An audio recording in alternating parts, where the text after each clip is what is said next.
할렐루야. 이 저녁 시간 우리 주를 함께 기뻐 찬양합시다. 찬양 드리시겠습니다.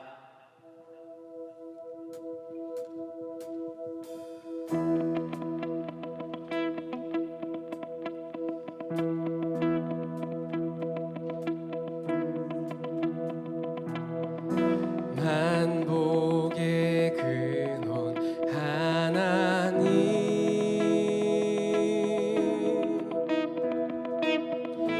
온 백성 찬송 드리고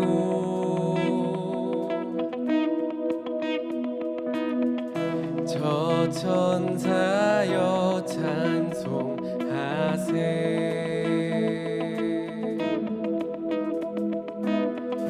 찬송 성부 성자 성령, 만복의 근원 하나님, 만복의 근원 하나님, 삼위일체 주님께 온 백성 찬송 드리고 열방이 주를 찬양해. 저 천사여 찬송하세. 온 만물 목소리 높여 찬송 성부 성자 성령, 찬양해 찬양해 광대하신 삼위의 하나님, 크고 가까우신 자비의 하나님, 곤고한 자여 기뻐하라. 찬양해 찬양해 언약의 주 선하신 하나님, 주께로 피하는 복 있는 자들아, 그 입술로 주 찬송하라. 만복의 근원, 만복의 근원 하나님, 삼위일체 주님께 온 백성 찬송 드리고 열방이 주를 찬양해. 저 천사여 찬송하세. 만물 목소리 높여 찬송 성부 성자 성령, 찬양해 찬양해 광대하신 삼위의 하나님, 크고 가까우신 자비의 하나님, 공고한 자여 기뻐하라. 찬양해 찬양해 언약의 주 선하신 하나님,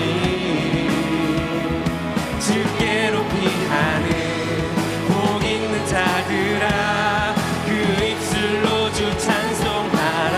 찬양해 찬양해 광대하신 삼위의 하나님,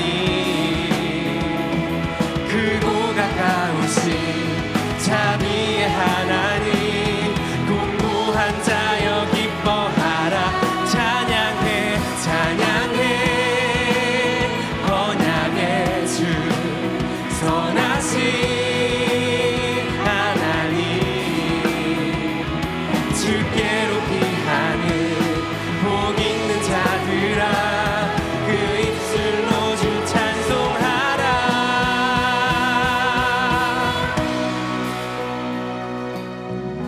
만복의 근원 하나님,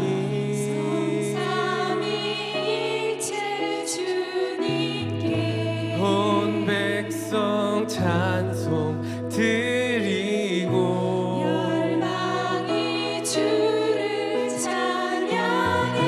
저 천사여 찬송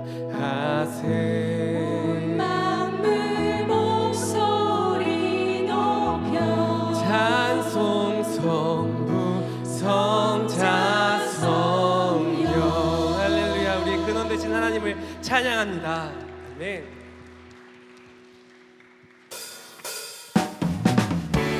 자, 우리 이 시간은 박수치며 찬양하겠습니다. 하늘 위에 계신 주를 우리 기쁜 마음으로 함께 찬양합시다.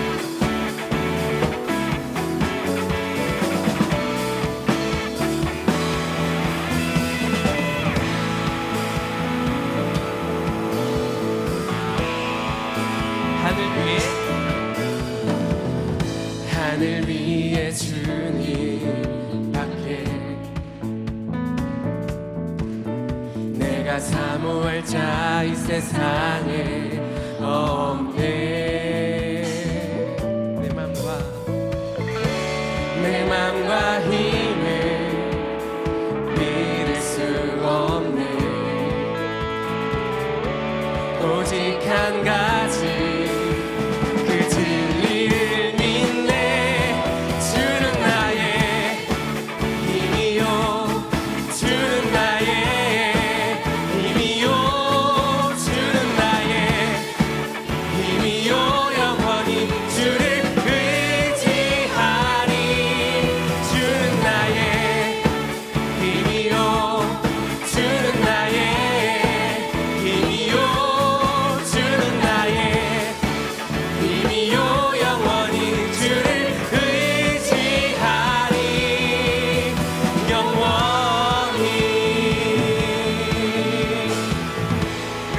다시 고백합시다. 하늘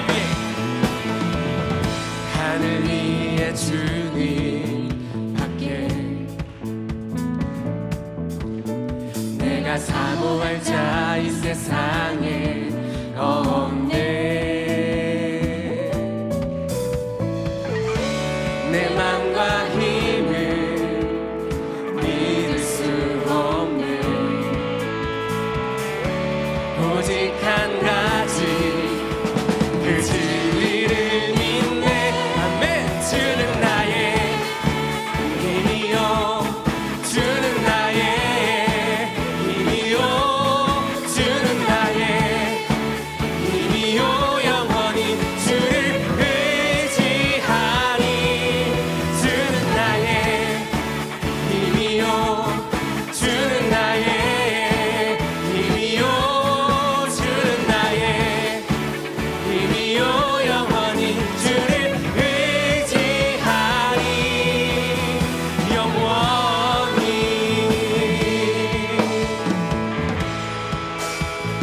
내 맘과 힘을, 내 맘과 힘을 믿을 수 없네. 오직 한 가지 그 진리를 믿네. 주는 나의 힘이요, 주는 나의 힘이요, 주는 나의 힘이요. 영원히 주를 의지하니. 주는 나의 힘이요, 주는 나의 힘이요, 주는 나의 힘이요. 영원히 주를 의지하. 주는 나의 힘이요, 주는 나의 힘이요, 주는 나의 힘이요. 영원히 주를 의지. 주는 나의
예수 앞에 아뢰이며 근심에 쌓인 날 돌아보사 내 근심 모두 내 모든 괴로움 닥치는 환난 주 예수 앞에 아뢰이며 주께서 친히 날 구해 주사 넓으신 사랑 베푸시네 무거운 짐을 나 홀로 지고 견디다 못해 쓰러질 때 불쌍히 여겨 구원해 주리 은혜의 주님 오직 예수.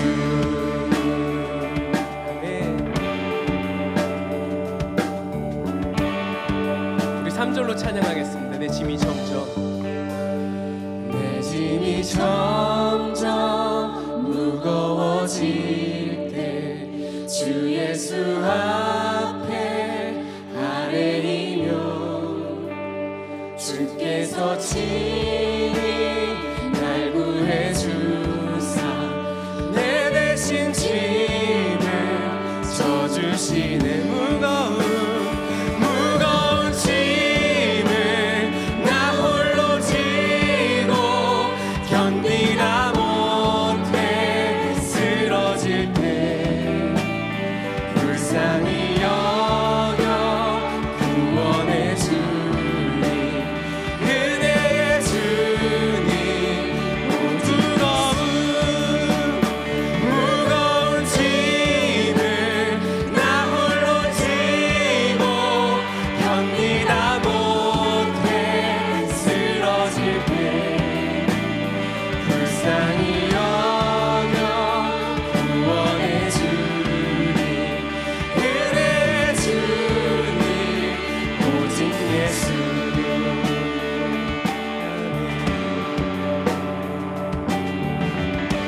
우리 목소리로 고백합시다. 마음의 시여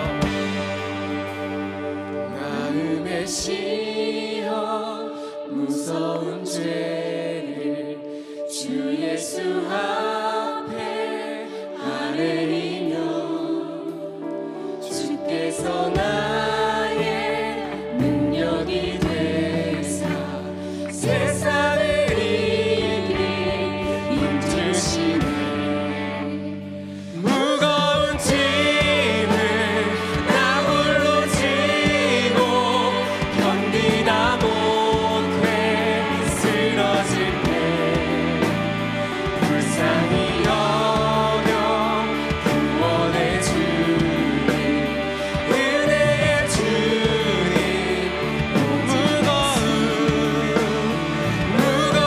짐을 나 홀로 지고 견디다 못해 쓰러질 때 불쌍히 여겨 구원해 주리 은혜의 주님. 마지막으로 한 번 더 고백합시다. 무거운 짐을 나 홀로 지고 견디다 못해 쓰러질 때 불쌍히 여겨 구원해 주리 은혜의 주님 불쌍히 여겨 구원해 주리 은혜의 주님 오직 예수. 이 시간 교회 공동 기도 제목으로 함께 기도드리겠습니다. 첫째, 대만 신베이에서 사역하시는 강신규 박계순 선교사님, 제자 양육 과정을 통해 복음을 받아들인 이들이 신베이 지역을 변화시킬 주님의 일꾼으로 쓰임 받도록 둘째, 37기 엘림 바나바의 신실한 봉사자들이 세워지고 교회와 삶의 현장에서 하나님 나라를 만들어 갈 수 있도록. 셋째, 대입과 취업을 준비하는 자녀들에게 지혜를 주시어 세상의 흐름이 아닌 하나님의 인도하심을 따라 진로를 선택하도록. 담임 목사님의 영육간의 강건하심과 가정과 사역을 위해, 그리고 오늘 강의하시는 김명영 교수님을 위해 다 함께 기도하시겠습니다. 하나님, 이 시간 주님께 나아갑니다. 우리가 드리는 기도를 들으시고 응답하여 주옵소서.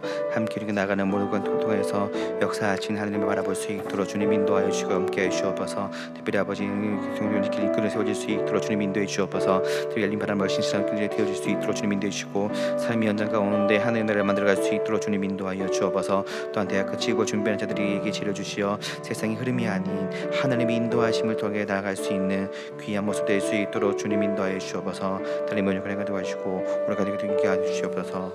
오 주님 함께 하시옵소서.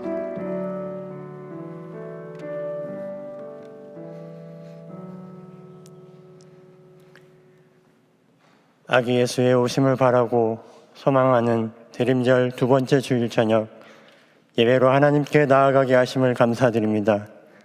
하나님보다 높아진 교만과 세상의 가치관을 따라 얻게 된 우리의 염려와 욕심을 십자가 앞에 내려놓고 겸손한 마음으로 신실하신 하나님을 만나는 은혜를 허락하여 주옵소서.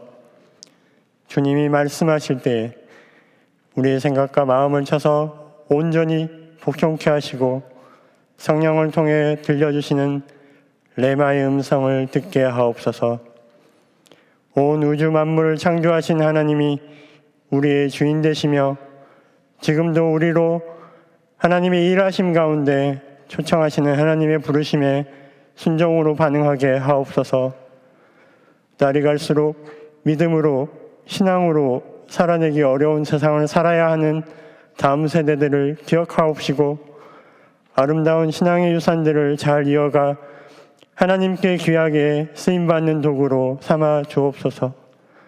성경과학 세미나를 통해 우주 만물 속에 깃든 살아 역사하시는 하나님의 뜻을 알게 하시고, 지금도 역사하시는 하나님을 찬양하며 더욱 단단한 믿음으로 섬기며 나아가게 하옵소서. 말씀을 전하시는 교수님께 성령으로 함께하여 주시옵소서. 한 영혼을 품고 기도하는 기도를 들어주시고, 그 영혼이 마음의 문을 열고 하나님을 만나는 은혜를 허락하옵소서. 병낫기를 간구하며 간절히 기도하는 성도들과 그 가족들과 지인들에게 하나님의 위로와 하나님이 만져주시는 손길을 경험하게 하옵소서. 사랑으로 교회를 섬기며 힘쓰고 애쓰시는 담임 목사님과 부교육자님들을 기억하여 주옵소서. 영육간의 강건함과 가정 가운데 평안함을 허락하여 주시고, 주님이 주시는 힘으로 그 사역을 감당할 수 있도록 인도하여 주시옵소서. 찬양팀과 찬양대 여러 모양으로 예배를 돕는 분들에게 바꿀 수 없는 특별한 은혜 경험하게 하옵소서. 낮은 곳으로 임하시고 죽기까지 우리를 사랑하신 예수님의 이름으로 기도하였습니다. 아멘.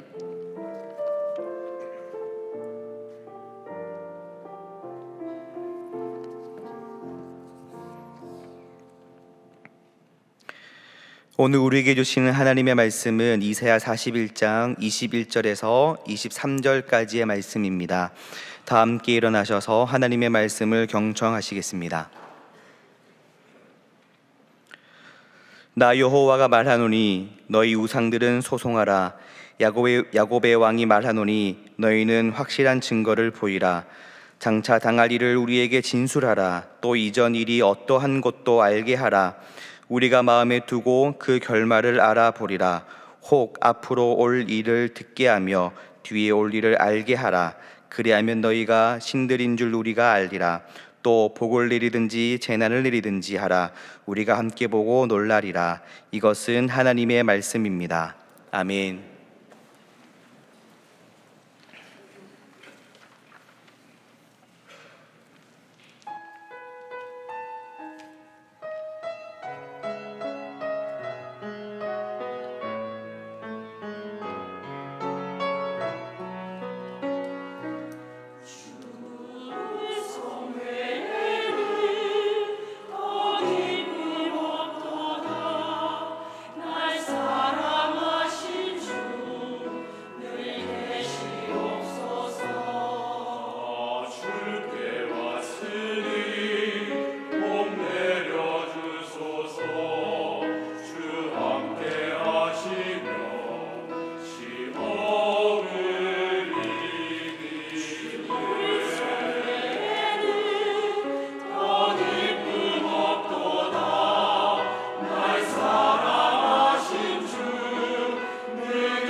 아멘.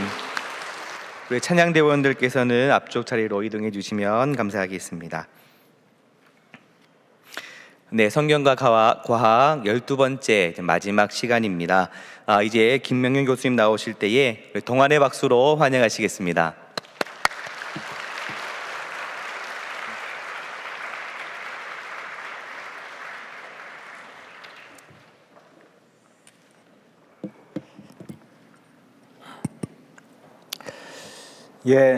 옆에 계신 분들과 가벼운 인사를 나누시면 좋을 것 같습니다. 반갑습니다. 잘 오셨습니다. 매달 둘째 주 저녁 예배 때마다 제가 12번에 걸쳐서 이제 오늘까지 포함해서죠. 12번에 걸쳐서 성경과 과학이라는 주제로 이제 강의를 쭉 해드렸습니다. 그동안 12번을 다 참석하신 분 혹시 계신가요? 오, 여러분 계시네요. 이분들을 위해서 박수를 쳐드리도록 하겠습니다. 이분들은 끝나고 시험을 보도록 하겠습니다. 10번 이상 참석하신 분도 계실 것 같아요. 이분들도 박수를 쳐드리겠습니다. 또 여러 가지 분주한 일로 많이 참석하지 못했지만 함께 하신 모든 분들에게 하나님께서 복을 주시기를 원합니다. 잠깐 기도드리고 시작하도록 하겠습니다. 하나님, 저희들이 성경을 믿습니다. 그 믿음의 증거들을 하나하나 알게 하시니 감사드립니다. 저희 자녀들에게 또 세상 사람들에게 어떻게 저희들의 믿음의 증거들을 알리고 가르치고 전해야 할지를 알게 하여 주시옵소서. 저희 자녀들에게도 부흥이 있기를 원합니다. 점점 기독교 인구가 줄어가고 있는데 하나님, 무엇이 잘못된 것인지 저희들이 알게 하여 주시옵시고 바로잡을 수 있게 하여 주시옵시고 다시 한번 부흥이 일어나게 하여 주시옵소서. 하나님을 아는 지식이 세상에 가득해지기를 원합니다. 저희들을 사용하여 주시옵소서. 이 시간 성령께서 저희와 함께하여 주심을 원하오며 예수님의 이름으로 기도드렸습니다. 아멘. 화면을 보면서 설명을 드리도록 하겠습니다.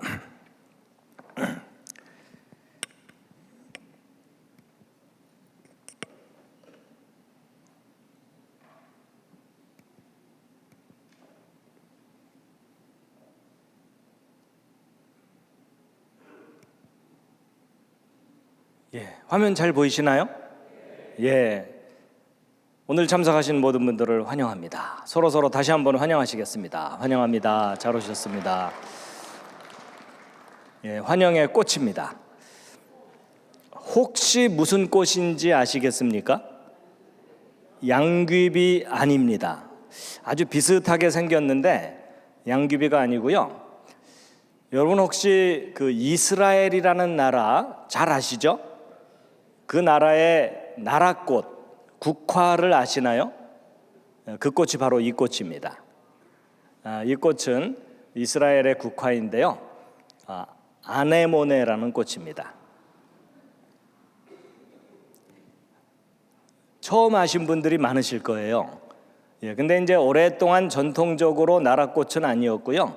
2013년도부터 이스라엘의 나라꽃으로 정해졌다고 하는데 아주 공식적으로 정해진 건 아닌 것 같아요. 그렇지만 일단 이스라엘의 나라꽃이다라고 알려져 있습니다.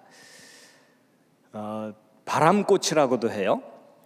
여러분 그 성령님을 표현하는 히브리 말이 루아흐이거든요. 근데 그 루아흐라는 단어가 영이란 뜻도 있지만 바람이라는 뜻도 있습니다. 그래서 참고로 좀 알려드리고요. 그래서 아네모네 꽃인데 여러분 예수님께서 들의 백합화를 보라 하신 구절 생각나시나요? 이제 우리말로는 백합화라고 번역이 돼 있지만 이제 야생화입니다. 이스라엘 들에 많이 피는 그래도 그 야생화 중에서 가장 유력한 후보가 이 아네모네입니다. 그래서 이스라엘에 가면은 이 아네모네 꽃이 봄철에 들에 많이 피는 것을 볼 수 있는데 다양한 색깔을 가지고 있습니다.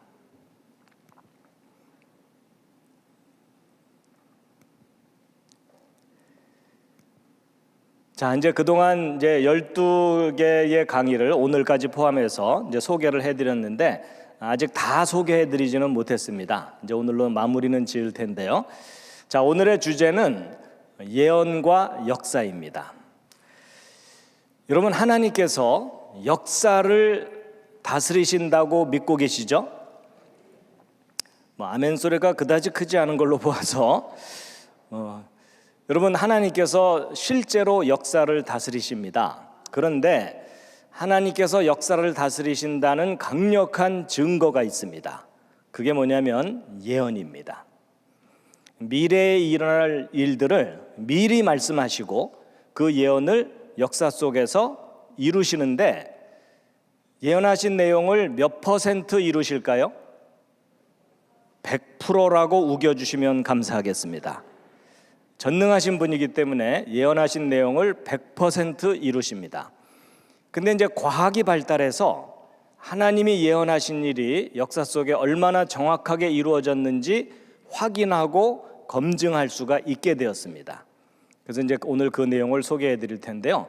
이제 오늘 본문 말씀입니다. 이사야서 41장에 있는 말씀인데 평소에 그다지 감동 깊게 읽는 구절은 아니겠지만 아주 중요한 내용이 담겨 있습니다. 다시 한번 읽으시겠습니다. 시작.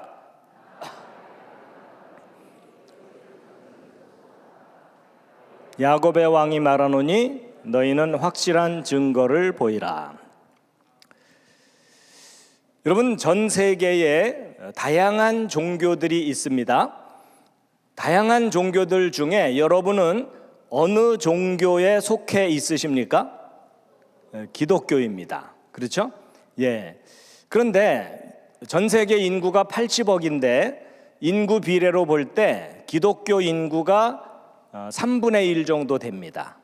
그러니까 적어도 3사람 중에 하나는 기독교인입니다. 그만큼 기독교인이 가장 많습니다. 인구 비례로 볼 때. 근데 사실 저 기독교인 속에는 여러분과 저처럼 교회를 다니는 개신교인들이 있는가 하면 성당을 다니는 천주교인들이 있고 또 그 밖에 정교회, 러시아 정교회, 그리스 정교회 뿐만 아니라 1.5단, 2단 다 합친 겁니다. 그렇기 때문에 저 중에 천국에서 다시 만나게 될 기독교인들은 저 중에서도 일부분이겠죠. 그렇죠? 예, 그래서 이제 어쨌든 여러분과 저는 기독교의 하나님을 믿고 있는데 여기서 아주 중요한 질문을 하나 하려고 합니다. 여러분, 이 세상에 사람들이 나름대로 믿는 수많은 종류의 신들이 있는데 여러분과 제가 믿는 야훼 하나님 또는 여호와 하나님이 진짜 신이 맞나요? 그런데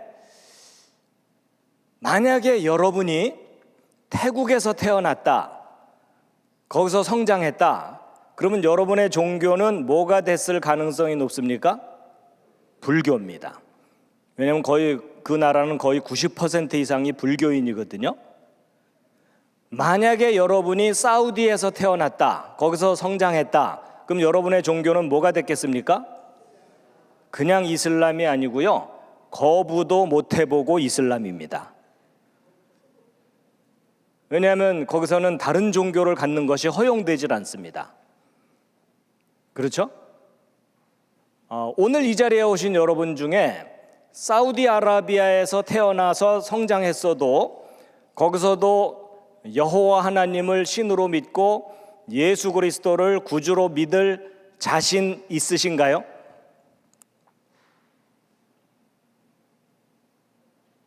여러분은 어떨지 모르지만요, 저보고 솔직하게 말하라고 하면 저도 자신 없습니다. 사실 아무도 장담할 수 없어요. 그럼 여러분 생각해 보세요. 여러분이나 제가 비교적 교회가 많은 한국에서 태어나서, 그것도 조선시대가 아니라 지금 이 시대에 태어나서 살았기 때문에 교회의 영향을 받아서 성경을 믿게 되고 하나님을 믿게 되고 또 예수님을 주로 믿게 된 거잖아요. 근데 그 사람들이 그 나라에서 이슬람을 믿는 거나 우리가 여기서 하나님을 믿는 거나 무슨 차이가 있냐는 거죠. 여러분, 종교라는 것은 사람이 자기가 속한 사회에 영향을 받아서 종교를 갖게 되는 경우가 많습니다. 그렇죠? 그럼 종교라는 것은 자기가 태어난 환경에 의해서 결정되는 거지, 뭐 유일한 진짜 신이 따로 있겠느냐, 이런 생각이 들 경우가 있어요. 그렇죠? 여러분 혹시 이런 생각 안 해보셨나요? 평소에? 시험 들까 봐 안 했어요. 그렇죠? 근데 만약에 여러분과 제가 믿는 성경에 기록된 야훼 하나님이 진짜 신이 아니라면 지금 현재 여러분과 제가 여기 모여서 이렇게 뭔가를 하는 것은 시간 낭비입니다. 차라리 이 시간에 놀러 가거나 돈을 벌거나 뭔가 재밌는 일을 하는 게 훨씬 나을지도 몰라요. 그렇죠?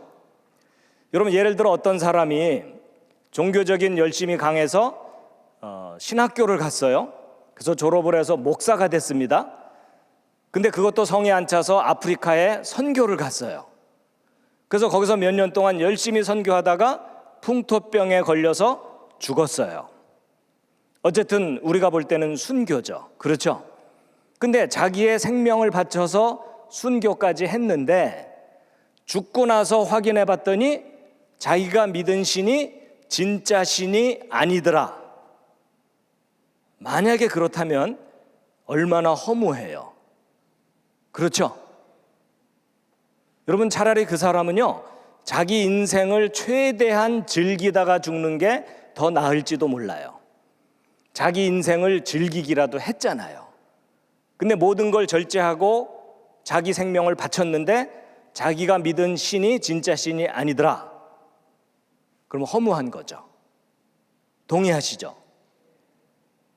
그럴까 봐 헌신 안 하시잖아요. 그렇죠? 대충 믿어, 꽝일지도 몰라. 여러분, 사실 여러분과 제가 믿는 신이 진짜 신이 아니라면 당장 지금 헤어져야 돼요. 흩어지고. 그렇죠?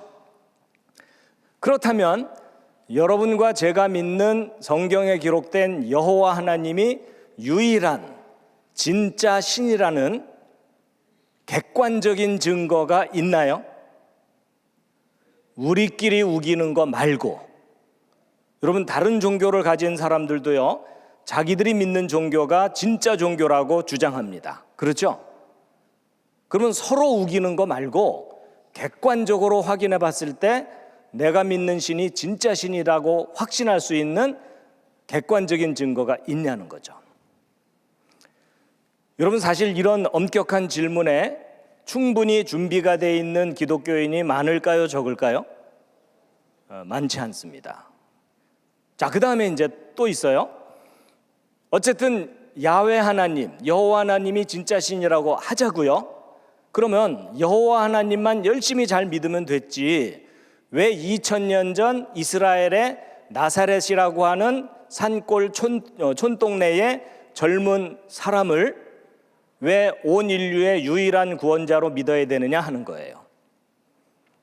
여러분과 저한테 예수 그리스도는 너무나 귀한 분이지만 다른 종교를 가진 사람들이 볼 때에는 별로 그다지 중요한 인물이 아닙니다. 그렇죠? 그리고 여러분, 역사 속에 자기 자신을 메시아 또는 구원자라고 주장했던 사람들이 꽤 많다는 거 아십니까? 우리 한국에도 여기저기 재림 예수들이 있어요. 그렇죠? 그래서 나는 재림 예수다 이러고 우기는 사람이 있는데 그 옆에 있는 사람이 난 널 보낸 적이 없다 뭐 이런 거예요. 둘 다 묶어놔야 돼요. 그렇죠? 근데 여러분과 제가 믿는 나사렛 예수가 온 인류의 유일한 구원자라는 확실한 객관적인 증거가 있냐는 거죠.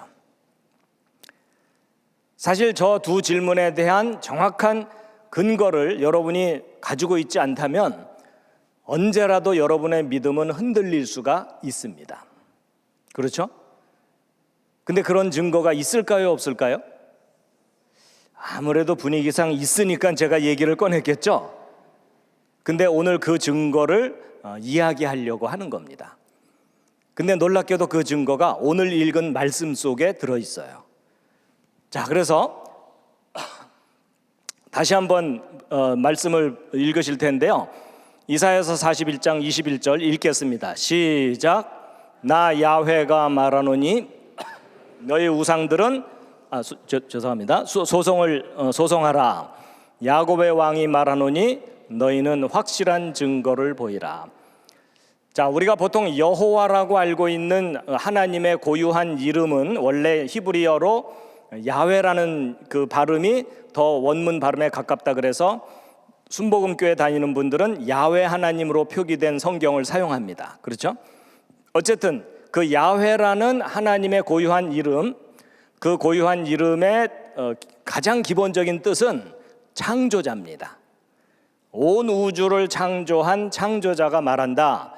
너희 우상들, 여러분 사실 우상들은요 생명이 없기 때문에 말도 못하고 생각도 못하고 판단도 못합니다. 그러니까 우상에게 말하기보다는 우상을 믿는 사람들에게 말씀하시는 거예요.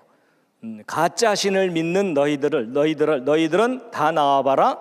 누가 진짜 신인지 확인해 보자. 그 얘기예요.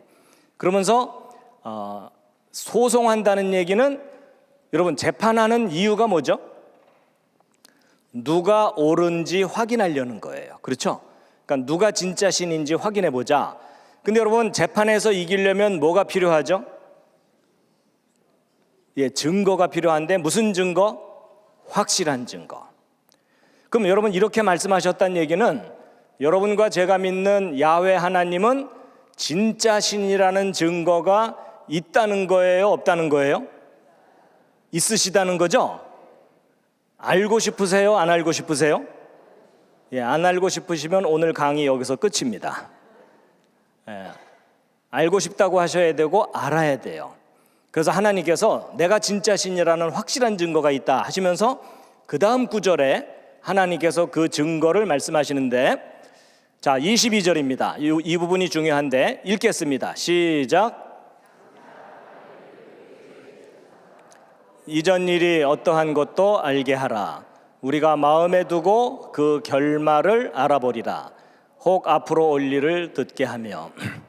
여러분 장차 당할 일, 미래에 일어날 일을 미리 얘기하는 걸 뭐라 그러죠? 예언입니다.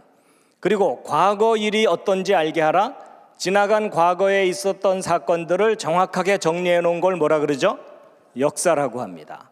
예언을 해봐라, 역사를 확인해봐라. 그걸 마음에 둔다는 얘기는요, 감상한다는 뜻이 아니라 연구하고 확인해 본다는 뜻입니다. 그러면 결론을 얻게 될 것이다. 여러분, 이제 너무 쉬워졌어요. 누군가가 여러분에게 당신이 믿는 성경에 기록된 야훼 하나님이 진짜 신이라는 확실한 증거가 있느냐, 이런 질문을 받잖아요. 그럼 여러분이 그 내용을 알든 모르든 정답은 두 개의 단어예요. 뭐하고 뭐라고요? 예언과 역사예요. 근데 오늘날 대부분의 기독교인들의 현실적인 문제가 뭐냐면, 하나님이 무엇을 예언하셨는지, 역사 속에 어떻게 이루셨는지 구체적으로 아는 바가 별로 없어요. 그 이유는 우리 신앙의 선배들이 안 가르쳐 주거나 못 가르쳐 준 거예요. 못 가르쳐 준 이유는 잘 모르니까. 근데 알면서도 안 가르쳐 준 것이 좀 있어요. 왜냐하면 이 예언을 잘못 해석하면 부작용이 커요. 그 대표적인 예가 시한부 종말론이에요. 그래서 예수님께서 2000 몇 년 몇 월 며칠 재림하실 거니까 재산 다 팔아 바쳐라, 뭐 이런 거 있었죠. 그런 부작용들이 있기 때문에 예언에 대해서 좀 조심스러운 경향이 있어서 예언에 대해서 자세하게 안 가르치는 그런 경향이 있는데, 그 무엇보다도 중요한 것은 여러분과 제가 믿는 야훼 하나님이 진짜 신이라는 가장 확실한 증거가 뭐라고요? 예언과 역사입니다. 그럼 우리가 알아야 되겠어요? 몰라야 되겠어요? 알아야 됩니다. 그리고 이제 그 뒤에 또 반복해서 말씀하시는데, 반복하는 이유는 중요하니까 강조하는 겁니다. 그래서 이제 정리하면 이런 겁니다. 여러분과 제가 믿는 야훼 하나님께서 너희 가짜 신들아 다 나와봐라, 누가 진짜 신인지 확실한 증거를 갖고 얘기하자. 그러면서 너희 우상들아 미래를 예언해봐라, 그리고 그것을 그대로 이루어봐라. 너희가 그런 걸 할 줄 안다면 내가 너희를 신이라고 인정을 해주마. 근데 너희는 못하지롱 이러시는 거예요. 근데 나는 그 일을 한다. 그 대신에 내가 무엇을 예언했고 그것을 어떻게 이루었는지 확인을 좀 해봐라. 그러면 내가 진짜 신이라는 것을 너희들이 알게 될 것이다. 그래가지고요, 그 예언이 왜 중요한 의미를 갖는지를 좀 다시 한번 설명드리면 이런 겁니다. 여러분, 하나님께서 어떤 예언자들을 통해서 미래에 어떤 시간에 어떤 종류의 사건이 일어날지를 예언을 하십니다. 근데 막상 역사가 흘러갈 때는요, 전쟁 나고 지진 나고 사건 뻥뻥 터지기 때문에 사람들이 살아남느라고 정신이 없어요. 그런데 역사가 흘러가고 난 후에 지나간 역사 속에 어떤 시간에 어떤 종류의 사건이 있었는지를 정확하게 정리를 하고 예언도 정확하게 정리를 한 후에 이 둘을 쫙 맞춰봤더니 정확하게 맞더라. 그러면 분명히 뭐가 있는 거죠. 그렇죠? 여러분, 만약에 우리가 예언된 내용이 역사 속에 정확하게 이루어진 것이 확인되기만 한다면 누군가가 역사를 다스리는 분이 계시다는 증거죠. 그건 분명하죠? 이제 바로 오늘 이 얘기를 하려는 겁니다. 그러면 이 예언이 역사 속에 정확하게 이루어졌는지 확인을 해야 의미가 있잖아요. 근데 저걸 확인하기 위해서 좀 골치 아픈 연구가 하나 필요해요. 그 연구가 뭐냐면 좀 낯선 단어인데 연대기 연구입니다. 여러분, 이게 연세대학 연구한다 이런 뜻이 아닙니다. 여러분, 저 연대기 연구라는 건 뭐냐면요, 역사 속에 중요한 사건들의 날짜까지 알아내는 일이에요. 예를 들어 모세가 이집트를 탈출했다 그러면은 했겠지 뭐, 이게 아니고 모세가 이집트를 탈출한 연도와 날짜까지 확인하는 일이에요. 자, 여러분, 그동안 성경 공부 많이 하신 분들에게 물어볼게요. 여러분, 모세가 이집트를 탈출한 연도와 날짜 혹시 아십니까? 또는 그걸 알 수 있을 거라는 가능성을 생각해 보신 적 있으신가요? 별로 없을 거예요. 왜냐하면 심지어 성경학자들조차도 모세가 이집트를 탈출한 때가 BC 13세기인지 BC 15세기인지 헷갈리고 있거든요. 세기를 헷갈리고 있는데 날짜까지 알 수 있을 거란 생각을 못하죠. 그렇죠? 근데 여러분 놀랍게도 지금 과학이 발달해가지고 모세가 이집트를 탈출한 연도와 날짜까지 확인이 됩니다. 여러분 이럴 땐 약간 놀라는 표정을 좀 하셔야 돼요. 근데 표정으로 봐서는 못 믿겠다는 표정이에요.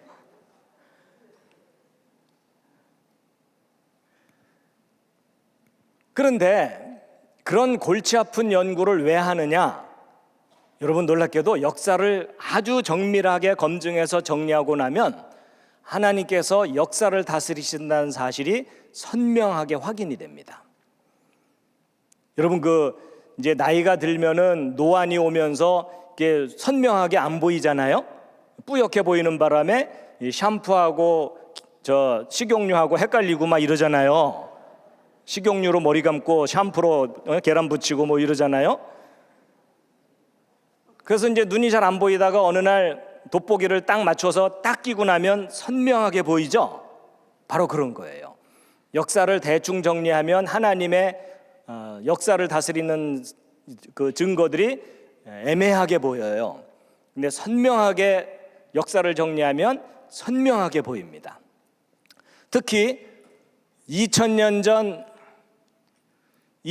전 나사렛 예수가 온 인류의 구원자라는 사실이 객관적으로 드러나요. 모든 증거들이 예수가 메시아다, 예수가 메시아다 이렇게 돼 있어요. 예를 들면 이런 겁니다.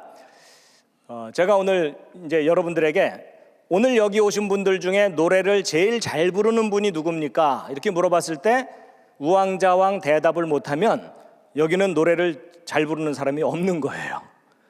근데 제가 오늘 여기 모인 분 중에 노래를 제일 잘 부르는 사람이 누굽니까? 라는 말이 끝나자마자 모든 사람이 어느 한 사람을 쳐다보면 그 사람은 정말 노래 잘 부르는 거겠죠? 바로 그런 것처럼 역사의 모든 증거들이 예수가 메시아다, 예수가 메시아다, 예수가 메시아다 이렇게 가리키게 돼 있어요.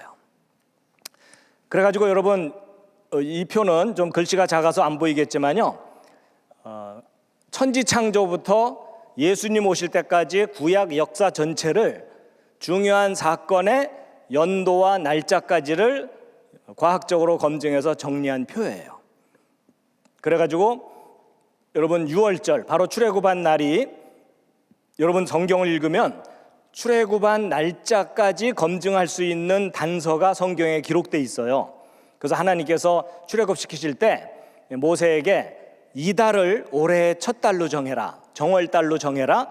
이달 14일까지 양을 간직했다가 14일 날 그 양을 죽이고 그 밤에 애굽의 장자들이 다 죽을 거다. 그리고 나서 탈출을 하잖아요. 그래서 성경에 출애굽한 연도 날짜를 검증할 수 있는 단서들이 다 기록이 되어 있습니다. 그래서 이제 그 모든 것들을 종합해서 출애굽한 연도와 날짜를 검증해서 확인한 결과 BC 1461년 3월 27일입니다. 여러분 지금까지 성경 공부하면서 출애굽한 날짜까지 이야기하는 사람 처음 보셨죠? 대개 이 정도면 이단이죠. 근데 어떻게 저렇게 날짜까지 이야기할 수 있는지 자세하게 제가 근거들을 설명해 드릴 수가 있습니다. 근데 이제 여러분 이 연구는 제가 연구한 게 아니고요. 이걸 특별하게 연구한 분이 계시는데 바로 이분입니다. 이분은 미국인이에요. 그런데 6.25 전쟁에 참전했던 참전용사입니다. 그래서 이제 한국에 와서 6.25 전쟁에 참전했다가 미국으로 돌아갔는데 이분의 전공은 전기공학이고 그리고 뭐 회사를 설립해서 경제적으로 나름대로 여유 있게 잘 지냈는데 성경에 대한 특별한 관심이 있어서 성경 창세기부터 성경 역사 전체를 내가 과학적으로 검증을 해야 되겠다 이래가지고 자기의 모든 재산을 다 쏟아부어서 성경 역사를 과학적으로 검증하는 연구를 평생 동안 하신 분입니다. 그래가지고 이분이 그 모든 것들을 다 연구해서 정리한 다음에 이제 한국을 방문하게 됐어요. 그래서 한국을 방문해서 누구를 만나게 됐냐면 여러분 혹시 대천덕 신부님이라고 아시나요? 아마 연세가 있으신 분들은 많이 기억하실 텐데 강원도 태백에 예수원이라고 하는 신앙 공동체를 설립하신 다음에 성경적인 토지관에 대해서 많은 영향을 끼쳤던 그 네덜란드의 성공회 신부입니다. 여러분 신부라 그래서 천주교인이 아니고요. 영국 성공회 신부님이신데 이제 그분의 그 배경은 공학자예요. 그래서 과학을 잘 이해하는 분입니다. 근데 이분이 이제 그 예수원을 설립하고 계셨는데 이것을 연구한 유진 폴스틱이라는 이분이 예수원에 찾아가서 대천덕 신부님을 만나서 자신이 평생 동안 연구한 성경 역사 연대기 그 내용을 강의를 했어요. 근데 그 강의를 듣고 이 대천덕 신부님이 너무나 신선한 충격을 받고 너무나 감동을 한 거예요. 이렇게 중요한 증거들은 한국 교회에 널리 알려야 된다 하고 유언을 남기셨어요. 반드시 이 내용을 한국 교회에 널리 알리라고. 그래가지고 이제 대천덕 신부님께서 이분을 어디에 소개를 했냐면 한동대학교에 소개를 했습니다. 그래서 마침 이번에 괜찮은 좋은 기독교 학교가 새로 설립되니까 당신이 그곳에 가서 학생들을 좀 가르치면 좋겠다. 그래가지고 대천덕 신부님의 추천을 받아서 이분이 한동대학교 개교했을 때 1995년에 1년 동안 그 첫 입학생들을 가르쳤는데 그 내용은 과학적인 성경 연대기였어요. 그래가지고 이제 이분이 1년 동안 가르치시고 이스라엘 선교를 위해서 이제 미국으로 다시 돌아가시고 그랬는데 저는 마침 한동대학교 개교할 때 개교 첫 해부터 교수로 내려가게 됐거든요. 그래갖고 이제 한동대학교에서 창조과학을 가르칠 교수가 필요하니까 함께 내려가자 이렇게 권유를 받고 이제 내려가서 이분을 만나게 된 겁니다.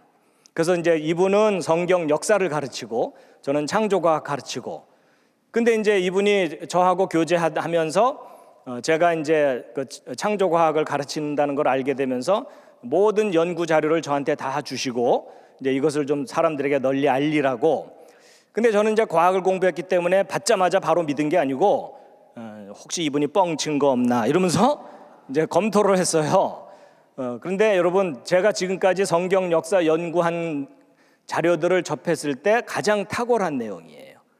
가장 최첨단의 신학이라고 할 정도로 아주 중요한 연구를 하셨습니다. 그래서 제가 그때 이분을 만났어요. 비교적 싱싱할 때 만났습니다. 33살쯤 만났으니까. 어쨌든 그래서 이분이 자신이 평생 연구한 내용을 이 4권의 책에다가 정리를 했고 그 밖에 많은 글들을 남기셨는데, 그래서 이제 심지어 이분은 천지창조가 이루어진 연도와 날짜까지 계산을 하셨어요. 그래서 이분이 연구한 것을 근거로 제가 이제 구약 역사 표들을 계속 만들어 나가고 있습니다. 그래서 이제 그걸 근거로 아담부터 현재까지 성경 전체 역사 표도 정리를 하고, 그리고 이제 가장 복잡한 분열왕국 시대의 역사도 이제 정리해 나가고. 여러분 그 연대기가 반듯하지 않으면 역사도 예언도 제멋대로 해석이 돼요. 그럼 부작용이 뭐죠? 1.5단, 2단 이런 게 생겨요. 근데 이제 연대기가 반듯하면 역사도 예언도 정확하게 확인이 됩니다. 여러분 연대기라는 것 없이 대충 정리한 다음에 비슷하게 맞잖아 이러면은 짜증이 나요. 그렇죠? 너희 기독교인들은 되게 우긴다 이러면서 비난을 받게 돼 있어요. 근데 역사 속에 정확한 사건들의 날짜들을 정확하게 정리한 다음에 이 둘을 딱 맞춰서 정확하게 맞으면 이건 분명히 뭔가가 있는 거예요. 그렇죠? 그래서 이제 성경을 읽어보면 역사를 중요하게 생각하라는 말씀들이 많이 나오거든요. 그 중에 신명기 32장에 있는 말씀 7절 함께 읽으시겠습니다. 시작.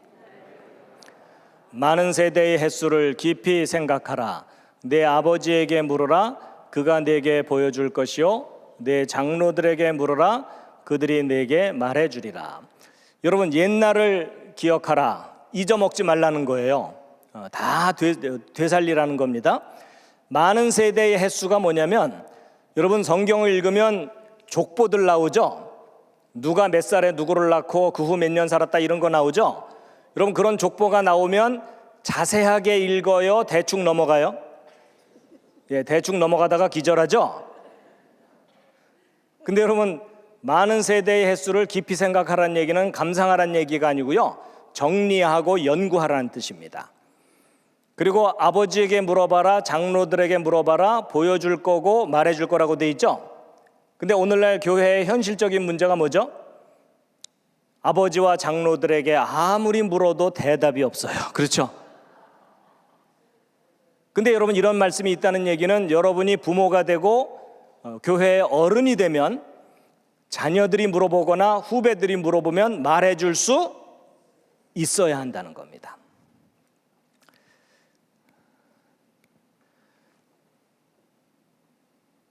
좀 전에 이건요, 쉬어가는 페이지입니다.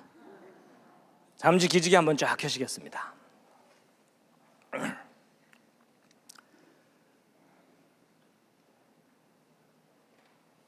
어떻게 재미있으신가요? 예. 지금 막 너무 이렇게 긴장을 하고 보셔갖고 집중을 하시는 건지 기절하신 건지. 자, 근데 여러분 아까 그 출애굽 날짜까지 확인할 수 있다는 말씀을 드렸는데, 여러분 그런 일들이 과학이 발달하기 전까지는 불가능한 일이었어요. 특히 컴퓨터가 개발되기 전까지는 불가능한 일이었어요. 여러분 컴퓨터가 개발된 이유가 뭔지 아세요? 성경 역사 정확하게 확인하라고. 그래서 개발해놨더니 게임만 해. 이게 우리의 비극이에요. 특히 천문학과 역법은 달력이거든요. 이 천문학과 달력을 이용해서 성경 역사를 아주 자세하게 검증할 수가 있게 됐습니다. 그래가지고 먼저 천문학부터 설명드리면, 자, 시편 19편 1절에 있는 말씀 함께 읽으시겠습니다. 시작.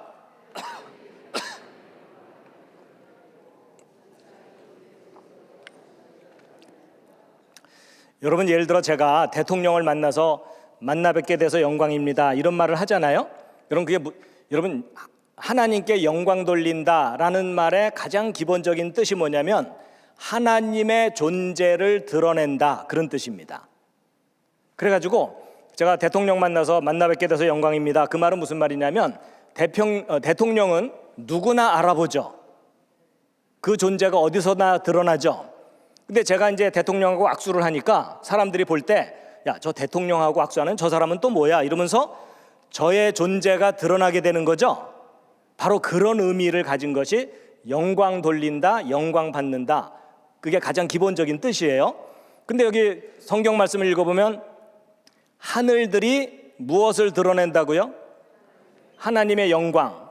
그러면 가장 기본적으로 하나님이 존재하심을 드러낸다는 거예요. 그럼 하나님이 존재하는지 확인하려면 어디를 연구하면 된다는 거예요? 하늘을 연구하는 학문이 뭐죠? 천문학이에요. 그래서 여러분 놀랍게도 하나님의 존재를 가장 객관적으로 선명하게 드러내는 학문 중에 하나가 천문학입니다. 근데 여러분 이런 게 있어요. 하나님의 존재가 드러나는 걸 가장 싫어하는 존재가 누굴까요? 사탄이에요. 그럼 여러분 우리가 가끔은 사탄 입장에서 생각하면 이해가 잘 될 경우가 있어요. 여러분 보고 사탄이 되라는 뜻이 아니고요. 여러분 적이 나를 공격할 때 나의 중요한 데를 공격하겠어요? 안 중요한 데를 공격하겠어요? 여러분 적을 만나거든 발가락만 쏴라 이러나요? 아니죠. 머리, 목, 가슴 이런 데를 쏘게 하죠. 여러분 이게 무슨 말이냐면 적이 가장 망가뜨리고 싶은 곳이 가장 중요한 곳이에요. 근데 여러분 하나님의 존재를 드러내는 학문이 뭐라고요? 천문학이죠. 그럼 여러분 사탄이 가장 망가뜨리고 싶은 학문이 뭘까요? 천문학이에요. 그래서 여러분 보통 창조 진화 문제 얘기하면 사람들이 생물학의 문제라고 생각하거든요. 아닙니다. 여러분 생물학에서는요 생명의 기원 얘기할 때 좀 창조 진화가 부딪히고 생명의 구조 기능 이런 거 배울 때는 별로 안 부딪혀요. 그런데 지질학과 천문학은요, 처음부터 끝까지 진화론이에요. 그래서 가장 많이 변질된 학문이 천문학이에요. 근데 그 이유가 뭔지 아세요? 천문학을 정직하게 연구하면 하나님의 존재가 드러나게 돼 있기 때문에 천문학을 가장 많이 왜곡시킨 거예요. 그래서 여러분, 여기 혹시 학생들이 있으면 하나님의 영광을 선명하게 드러내고 싶으면요, 천문학 공부하세요. 자, 여러분, 하나님께서 해와 달과 별들을 만드신 목적이 창세기 1장 14절에 나와 있거든요. 함께 읽겠습니다. 시작.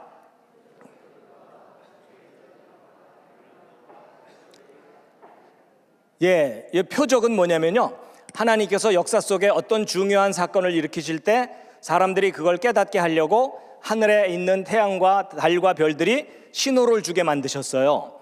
그 대표적인 예가 예수님 탄생하기 직전에 박사들이 별을 보고 찾아온 거예요.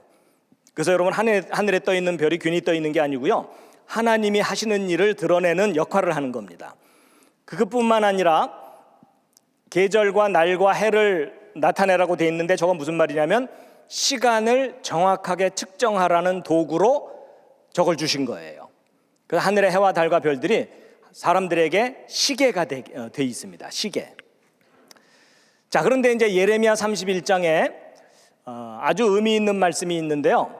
자, 36절만 읽겠습니다. 시작.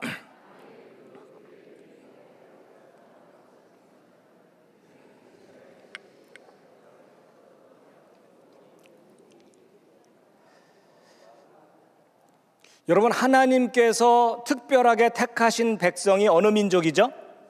이스라엘이죠? 그렇죠?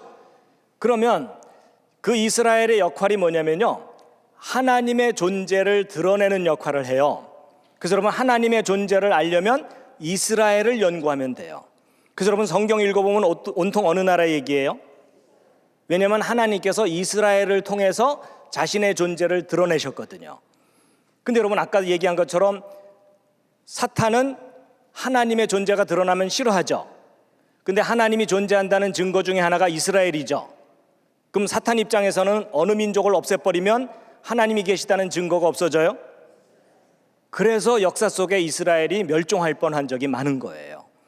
근데 하나님이 그때마다 계속 살려주셨죠. 그렇죠? 예.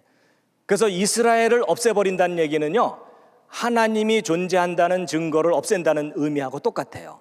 그런데 놀랍게도 여기를 보면은 그 규례가 뭐냐면 해와 달과 별들에게 주신 규칙들이에요.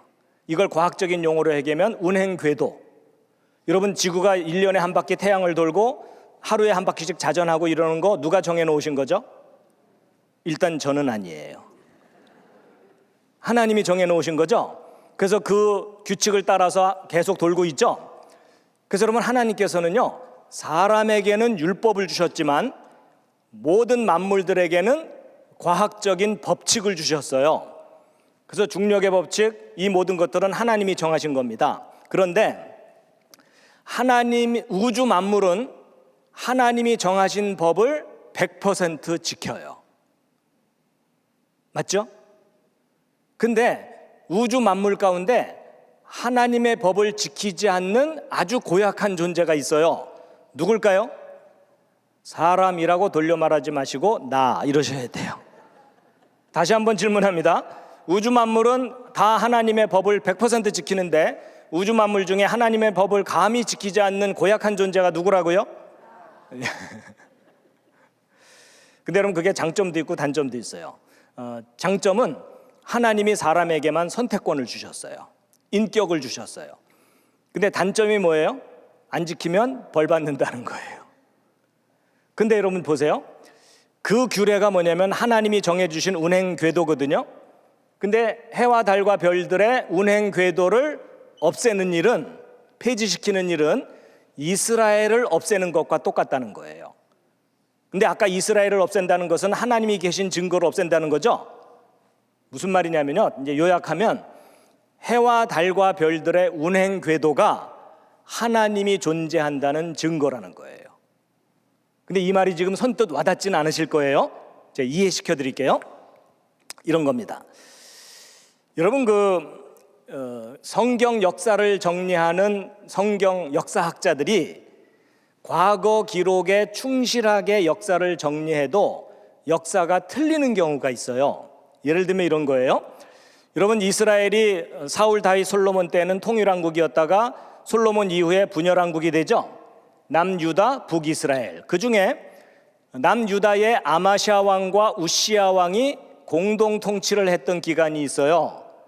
근데 역사 속에서는 실제로 공동 통치를 했는데 역사 기록 속에는 공동 통치했다는 기록이 없을 수도 있겠죠. 그럼 후대 역사가들은 이 두 왕이 통치했다는 기간 두 개 자체를 그냥 단순하게 더해버려요. 그럼 역사가 요만큼이 뒤로 밀려버리죠. 그러면 그렇게 되면 주변 강대국의 역사들하고 안 맞죠. 그럼 일반 사람들은 강대국 중심의 역사를 중요하게 여기기 때문에 소수민족인 이스라엘 역사는 무시하는 경우가 많겠죠. 그래서 성경 역사가 조롱받은 적이 많았던 거예요. 야, 니네들 성경 기록은 다른 제국들의 역사하고 연표가 안 맞는다. 아무래도 니네들 기록이 허술하다. 이런 거예요. 그래갖고 오해를 일으킨 적이 많았는데 그 대표적인 예 중에 하나가 에스더서예요. 여러분 에스더 아십니까? 개인적으로 아세요? 이제 그건 아니죠. 에스더 이야기 잘 아시니까 요점만 말씀드리면 에스더가 유대 여인인데 이방 제국의 왕비가 됐잖아요. 근데 이제 다른 민족의 모함에 걸려서 유대인들이 몰살당하게 생겼는데 그때 이제 유대 출신인 에스더가 왕 앞에 나가서 우리 민족 살려달라고 간청을 해야 되는데 그때 당시 왕이 그 이전 왕비 와스디에게 뒤어갖고 왕비라 할지라도 왕의 허락 없이 함부로 왕 앞에 왔다가는 죽임을 당하게 돼 있죠. 근데 이제 에스더가 너무 급하니까 내가 죽으면 죽으리라 이러면서 이제 아름답게 단장하고 왕 앞에 딱 나갔더니 왕이 왕비의 아름다움에 반해갖고 호를 내밀면서 네 소원이 무엇이냐? 나라의 절반이라도 주마. 이거 아시죠? 그런데 역사가 이렇게 잘못 정리되어 있는 줄 모르고 에스더가 활동했던 연대를 정리를 했더니 에스더가 왕 앞에 나간 나이가 100살이 넘은 거예요. 네가 생각해도 웃기지? 여러분 100살이 넘었으면 거의 미이라 수준의 할머니잖아요. 근데 미이라 수준의 할머니가 아무리 변장을 해도 그렇지 왕이 한눈에 반해가지고 나라의 절반이라도 주마 이러면은 왕도 함께 미친 거죠. 그래갖고 이 에스더가 역사 속의 실존 인물이 아니라 가공의 인물일 거라는 주장들이 있었던 거예요. 왜냐하면 연대가 안 맞으니까. 그래서 여러분 지금 구약 역사 나름대로 공부하시는 분들 한번 체크해 보세요. 에스더하고 모르드게가 포로로 잡혀간 기간하고 에스더가 활동했다고 하는 기간 사이에 90년 이상 오차가 있어요. 하여튼 별로 관심 없으시겠지만 하여튼 그래요. 그래서 이게 도대체 에스더서는 사실적인 기록이 아닐 거다 이런 주장이 꽤 널리 퍼져 있어요. 그런데 이렇게 왜곡된 역사들을 과학적인 방법으로 바로잡을 수가 있게 된 거예요. 그러고 나서 다시 확인해 봤더니 에스더가 왕 앞에 나간 나이가 정말 꽃다운 나이였던 거예요. 그러면 역사가 왜곡되지 않게 바로잡는 것이 어떻게 가능하냐? 그게 바로 이 천문학과 역법이에요.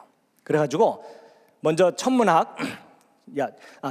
기초 내용을 먼저 좀 소개해드리면, 자 지금부터 이과분들은 잠깐 쉬시고 문과분들 집중해 주세요. 예체능 특히 집중해 주세요. 여러분 하나님께서 태양계를 만드실 때 달을 약간 삐딱하게 돌게 하셨어요.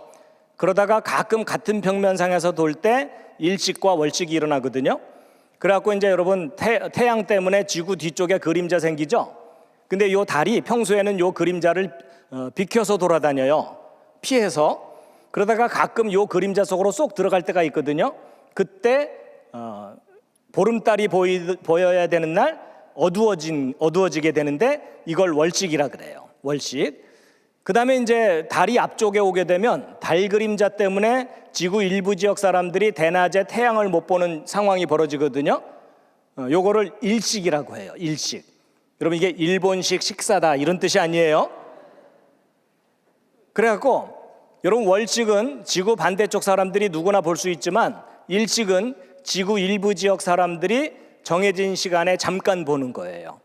그래가지고 2005년 10월 3일에는 일식이 이렇게 지나갔고요. 2006년 3월 29일에는 일식이 이렇게 지나갔어요. 그래서 여러분 일식이 일어나는 시간과 장소를 과학자들이 다 검색을 해서 찾아냈어요.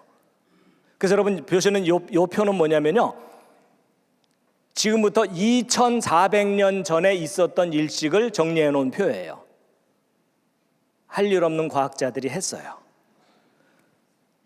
그래가지고 여러분 역사 속에 중요한 검증되는 사건 하나를 잠깐 소개해드리면, 여러분 BC 585년 5월 28일, 여러분 지금부터 2600년 전이고 우리나라는 고조선 시대입니다.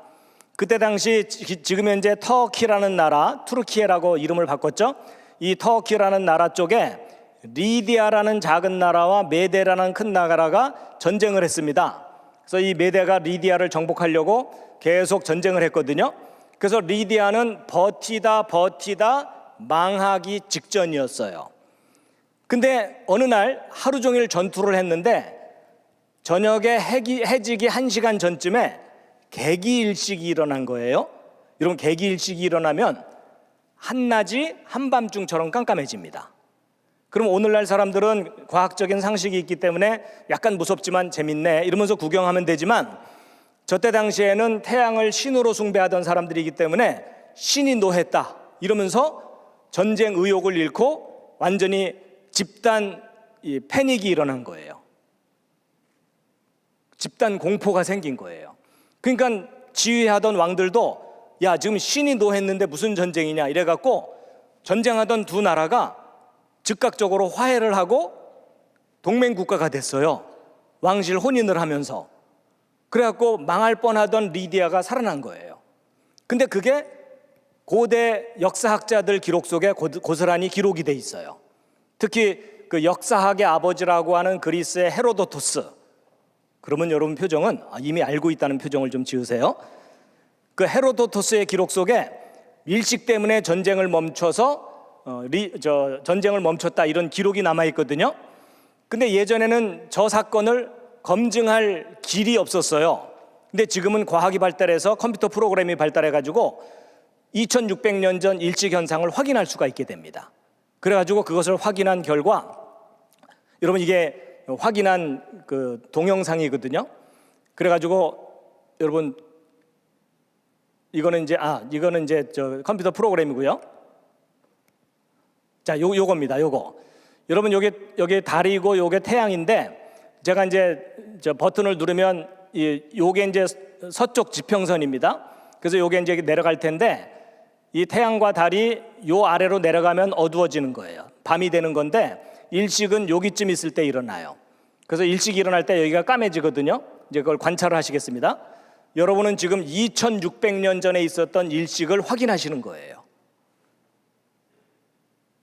자, 태양과 달이 이제 일식이 일어나려고 좀 가까이 왔거든요. 까매졌죠. 이게 지금 일식을 검증한 프로그램이에요.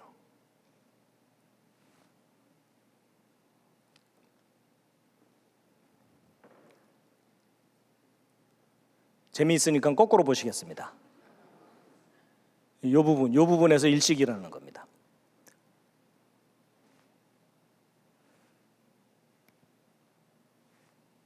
여러분 이게 무슨 말이냐면, 고대 역사 기록 속에 있던 저 일식을 대충 몇 년 전이 아니고요, 지금 현재로부터 정확하게 몇 년, 몇 월, 며칠, 몇 시, 몇 분, 위도 몇 도, 경도 몇 도에서 일어났는지가 확인이 되는 거예요. 그러면 이제 보세요. 여러분 역사 속에 이런 사건들을 성경 역사와 관련해서 이런 천문학적인 사건을 몇 개만 딱 찾아내도 저 사건은 지금 현재로부터 정확하게 몇 년, 몇 월, 며칠, 몇 시, 몇 분 이렇게 되는 거죠. 저것이 역사를 정리하는 절대적인 기준이 되는 거예요. 그래서 예를 들어 그 역사 기록 속에 느부갓네살 왕 제7년에 바벨론에서 일찍이 있었다 이런 역사 기록이 있잖아요. 그럼 일찍은 찾아낼 수 있다 그랬죠. 그러면 그 일찍이 일어난 7년 전에 느부갓네살 왕이 왕으로 즉위한 거죠. 그러면 느부갓네살 왕이 왕으로 올라선 연도를 정확하게 확인할 수가 있게 되는 겁니다. 그래서 여러분 이런 것을 절대연대점이라고 하는데, 여러분 이런 거 하나 찾아내는 것을 손으로 찾아내잖아요. 손으로 계산해서 평생 동안 계산해도 하나를 못 찾아요. 왜냐하면 소수점 20자리 밑에를 몇천 년 전으로 돌려야 되거든요. 그런데 지금은 컴퓨터가 개발되는 바람에 순식간에 찾아낼 수가 있어요.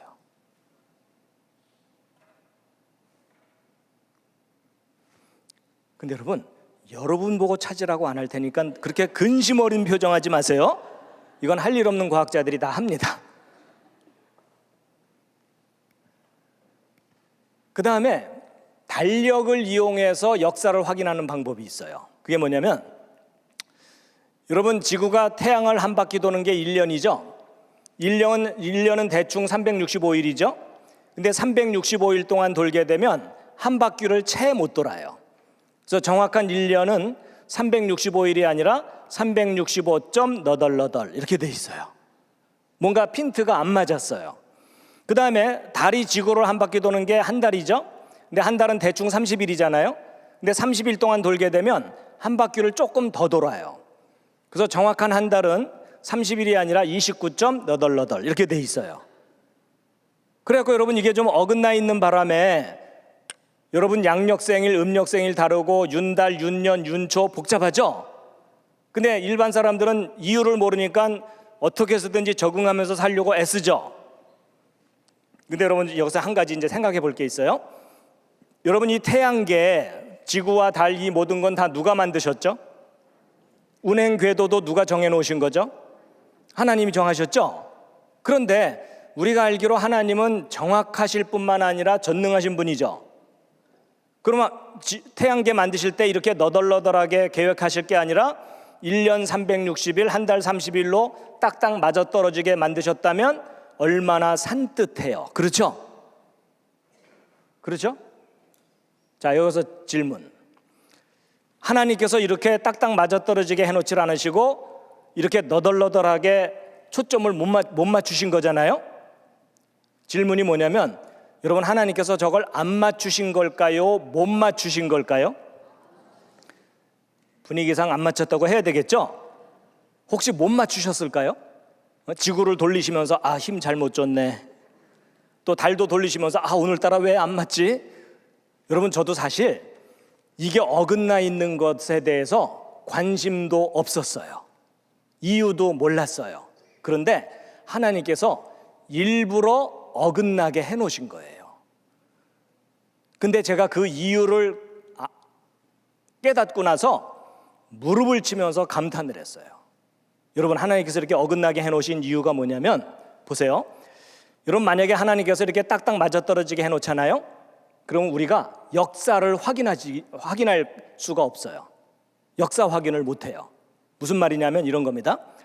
여러분 1980년 5월 18일 여러분 1980년 5월 18일에 한국에서 무슨 사건이 있었는데 무슨 사건인지 혹시 기억나십니까? 여러분 저게 5.18 그 광주, 전남 광주 그날이에요. 근데 이날 미국에서는 화산이 하나 터졌어요. 세인트 헬렌산이라고. 근데 저 화산이 터지면서 창조론에 관한 너무나 중요한 증거들이 쏟아져 나왔어요. 근데 어쨌거나 이 사건을 양력으로도 기록할 수 있고 음력으로도 기록할 수가 있죠. 근데 만약에 하나님께서 이렇게 딱딱 맞아떨어지게 해놓으시잖아요. 그러면 연도가 달라져도 양력과 음력의 조합이 똑같아져요. 그렇죠? 그럼 만약에 연도가 지워져 버리잖아요. 그럼 이 뒤에 있는 기록만 가지고서는 연도를 알아낼 수가 있어요, 없어요? 불가능하죠? 그렇죠? 그런데 놀랍게도 하나님께서 이렇게 너덜너덜하게 해놓으시는 바람에 연도가 달라지면 양력과 음력의 조합이 전혀 달라지죠. 근데 이런 조합을 가진 연도는 요 연도밖에 없겠죠. 이해가 되셨습니까? 이렇게 어려운 걸 이해를 하셨다고요? 여러분, 이게 너무나 중요한 원리인데요. 여러분, 어떤 역사적인 사건이 두 종류 이상의 달력으로 기록으로 남아 있잖아요. 그럼 바로 이 원리 때문에 그 사건이 정확하게 몇 년, 몇 월, 며칠에 있었는지가 확인이 되는 거예요. 여러분, 이게 연도가 지어졌다 하더라도 이 조합을 가진 연도는 1980년밖에 없거든요. 바로 이런 방법으로 알아내는 건데, 바로 이것도 컴퓨터가 개발되기 전까지는 불가능했어요. 그래서 이제 더 구체적인 예를 하나 알려드리면, 여러분 1962년 1월 21일, 여러분 역사적으로 굉장히 중요한 날이거든요. 혹시 무슨 날인지 아시겠어요? 제가 태어난 날이에요. 근데 여러분, 제 생일이 양력으로는 이렇게 되지만 음력으로는 이렇게 되거든요. 근데 제가 여러분들한테 제 태어난 연도는 알려드리지 않고 양력 생일 날짜와 음력 생일 날짜만 알려드려도 여러분이 조금만 노력하면 제가 몇 년생인지를 찾아낼 수가 있어요. 왜냐하면 여러분, 자기 음력 생일 날짜가 매년 달라지는 거 아시죠?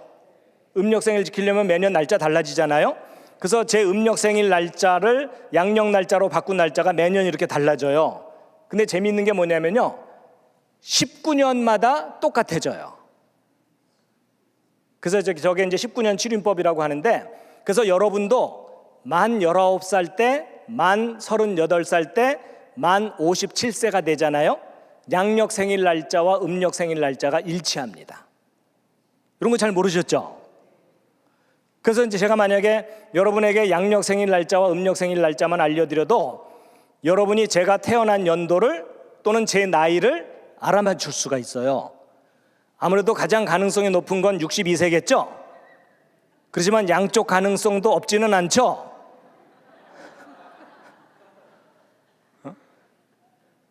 제가 비교적 젊어 보이기 때문에 43살로 보실 수도 있고, 아니면 건강관리를 너무 잘해서 81세인데 젊어 보일 수도 있잖아요. 그런데 이 세 가지 가능성이 다 있는데, 제가 만약에 여러분들에게 요일까지 알려드리잖아요.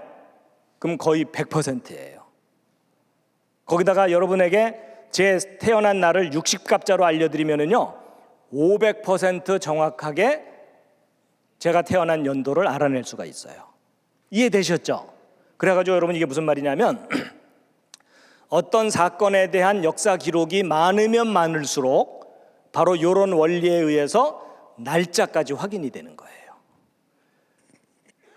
그래가지고 바로 이런 원리를 통해서 구약 역사 중에 중요한 기준이 되는 사건들이 있거든요. 그 중에 하나가 바벨론 느부갓네살 왕이 예루살렘을 파괴하고 남유다를 멸망시키고 포로들을 잡아간 사건이에요. 여러분, 바벨론의 느부갓네살 왕 아십니까? 개인적으로 아시는 건 아니죠? 느부갓네살 왕은 몇 살의 왕이 됐을까요? 퀴즈. 써 있습니다. 여기 간 4살. 태어나자마자 왕이 된 건 누구라고요? 바로 왕이에요. 거기는 태어나자마자 바로 왕이 됐어요. 이건 농담이었고요. 여러분, 바벨론 느부갓네살 왕이 예루살렘을 파괴한 연도가 몇 년도냐 하는 것을 전 세계 신학교에서 대부분 BC 586년으로 배워요. 그리고 일부 신학교가 BC 587년으로 배우기도 합니다. 그래서 여러분, 그게 정설처럼 널리 알려져 있어요. 그런데 여러분, 저 연도는 정확하게 검증돼서 확인된 연도가 아니라 추정한 연도예요. 그런데 조금 전에 말씀드린 그 과학적인 방법으로 남유다가 멸망한 연도를, 예루살렘이 파괴된 연도를 검증을 해봤더니 BC 588년이에요. 자, 이렇게 얘기하면 이제 대부분의 사람들은요, 그게 BC 586년인지 BC 588년인지 그게 내 인생과 무슨 상관이냐, 먹고 사는데 지장 없는데. 근데 대부분의 사람들에게는 별로 관심이 없지만요, 이제 성경 연구하고 역사 연구하는 사람들에게는 저 기준 연도가 굉장히 중요하거든요. 근데 전통적으로 지금도 586년이라고 전 세계적으로 가르치고 있는데 제가 588년이라고 주장하면 웃기겠죠. 니까 짓게 뭔데 전통적으로 알려져 왔던 기준 연도를 바꾸려 그러느냐. 그러면 BC 588년이라고 주장하려면 객관적인 근거가 있어야 되겠죠. 그게 바로 성경 기록과 역사 기록들이에요.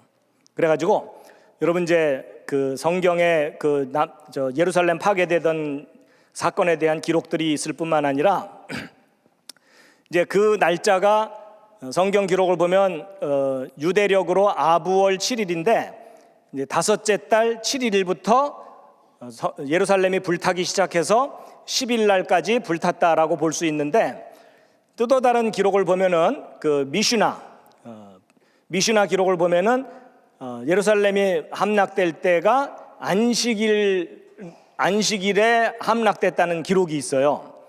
그 다음에 또 뭐가 있냐면 안식년 다음 해에 망했다고 기록이 되어 있는데 그건 근거가 뭐냐면 남유다의 마지막 왕인 시드기야가 자유를 선포해요. 자유를 선포했다는 말이 무슨 말이냐면 이스라엘 사람들은 자기 동족 이스라엘 사람을 종으로 삼았을 때 안식년이 되면 해방시켜줘야 돼요. 그게 바로 자유를 선포하는 거거든요. 자유를 선포한 그 다음 해에 망했다고 돼 있어요. 그렇다면 안식년 다음 해에 망했다는 거죠. 그 다음에 이제 여호야립 반열 제사장이 임무를 수행할 때 망했다 이렇게 돼 있는데 아주 심한 방언이죠. 근데 여러분 저건 뭐냐면 이스라엘이 아론 때부터 제사장 제도가 쭉 이어오다가 다윗 왕 때 솔로몬에게 정권을 물려주기 직전에 제사장 제도를 개편을 합니다. 개혁을 해갖고 제사장을 24팀으로 나눈 다음에 한 팀이 일주일씩 성전 봉사하게 만들기 때문에 24팀이 일주일씩 봉사하면 168일마다 자기 팀 순서가 돌아오거든요. 쉽게 얘기하면 당번이 돌아와요. 그런데 여호야립 팀이 첫 번째 팀이거든요. 첫 번째 팀이 봉사할 때 망했다 그 뜻이에요. 자, 그다음에 이제 그 바벨로니안 탈무드에 보면은 여호수아가 가나안 정복한 지 17번의 희년 지난 후에 망했다고 돼 있는데 희년은 49년마다 돌아오는데 17번의 희년이기 때문에 833이 나오거든요. 그래서 여호수아가 가나안 땅 들어간 때로부터 833년 지났을 때 망했다는 거예요. 바로 이런 역사 기록을 모두 만족시키는 때를 찾으면 되는데 여러분 보고 찾으라고 안 할 테니까 그다지 근심 어린 표정하지 마세요. 할 일 없는 과학자들이 찾아내는 프로그램을 다 완성했어요. 그래서 저 조건을 입력만 하면 날짜까지 나오게 돼 있어요. 그래가지고 조금 전에 말씀드렸던 모든 역사적인 기록 조건을 다 입력시킨 후에 찾아낸 결과값이 바로 이거예요. 그래서 아부월 7일에 해당되면서 안식일이고 안식년 다음에고 이 모든 것들을 다 찾아낸 결과값이 바로 이건데 여러분과 제가 사용하는 양력 달력을 그레고리안 달력이라고 하거든요. 근데 이 양력 달력으로 BC 588년 7월 31일 날짜까지 확인이 돼요. 그래서 그날이 안식일이었고요. 안식일이 원래 토요일인 거 아시죠? 그리고 안식년 다음에 망했고 그 다음에 마지막 팀에서 첫 번째 팀으로 넘어오던 날 임무 교대하던 날 망한 거예요. 그리고 여호수아가 가나안 땅 들어갔을 때가 요때인데 요때로부터 정확하게 17번의 희년 지났을 때 망했고요. 그래가지고 기존에 알려진 BC 586년과 587년의 아부월 7일을 확인을 해보면 요일도 맞질 않고 제사장 순서도 맞질 않아요. BC 588년 7월 31일만이 모든 역사 기록을 만족시키는 유일한 한 포인트예요. 그러니까 앞으로 누가 예루살렘 파괴 날짜를 주장하더라도 이 알리바이가 맞아야 돼요. 그래서 제가 이제 이 내용을 이제 만나는 분들에게마다 기회가 있을 때마다 알려드리거든요. 그 중에서도 이제 미국 하버드 대학에서 성서 고고학으로 박사학위를 받으시고 평생 동안 고고학계에서 활동했던 어느 목사님을 만나가지고 이제 그분이 한국에 돌아오셔서 활동하고 계시는데 그분에게 제 이 내용을 자세하게 소개를 해드리고 설명을 해드렸어요. 그랬더니 이분이 이 모든 것들에 대해서 100% 공감을 하고 자기가 그동안 지은 책 속에 있는 연도를 이 연도로 다 바꿨어요. 그래서 제가 물어봤죠. 그동안 이 고고학 연구하시면서 고대사 연구하시면서 이렇게까지 구체적으로 과학적인 방법으로 정확하게 검증하는 방법을 들어본 적이 있으시냐고 물어봤더니 처음이래요. 그러니까 이렇게까지 세밀하게 검증하는 방법조차 모르고 계셨던 거예요. 그러니까 여러분, 이게 무슨 말이냐면 지금 여러분이 얼떨결에 강의를 듣고 계시지만 하버드 대학 박사과정 코스웍 듣고 계시는 겁니다, 지금.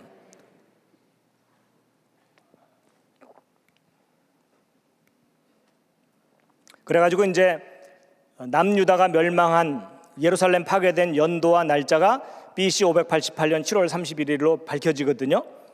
그러면 저걸 알고 나면요, 모세가 출애굽한 날짜까지 알 수가 있어요.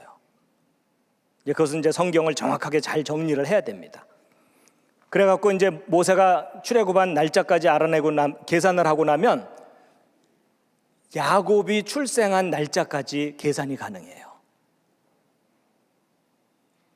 지금부터는 약간 이상하다 이런 느낌이 드실 거예요. 지금까지는 그럴듯했는데 2단으로 가는구나. 근데 제가 그 근거를 자세하게 설명해 드릴 수 있어요. 여러분, 오늘 자세하게 모르셔도 괜찮아요.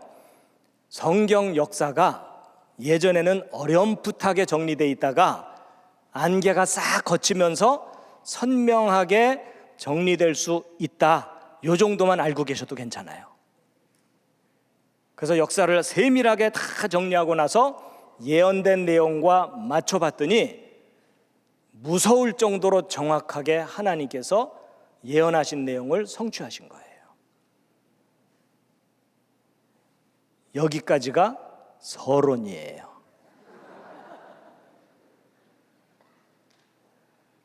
이러한 지식을 바탕으로 성경 역사를 다시 정리해드리는 이제 그런 교육 내용이 따로 있습니다. 그래서 여러분, 이게 무슨 말이냐면 우리 자녀들에게 성경을 어렴풋하게 가르치던 시절이 지나갔다는 뜻이에요. 아주 구체적으로 선명하게, 강력하게 성경에 기록된 내용이 기록된 그대로 역사적 사실이라는 것을 가르칠 수 있게 됐습니다.